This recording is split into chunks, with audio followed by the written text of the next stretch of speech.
Sejumlah rumah mengalami kerusakan setelah hujan lebat dan angin kencang mengguyur dua daerah di Blora, yakni Randu Blatung dan Kedung Tupan pada Senin malam 9 November 2020.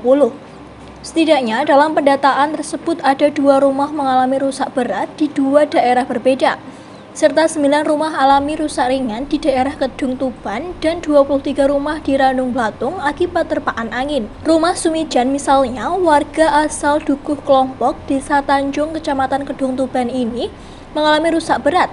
Rumah utama Samijan roboh dan tidak dapat ditempati sehingga ia terpaksa harus mengungsi untuk sementara waktu.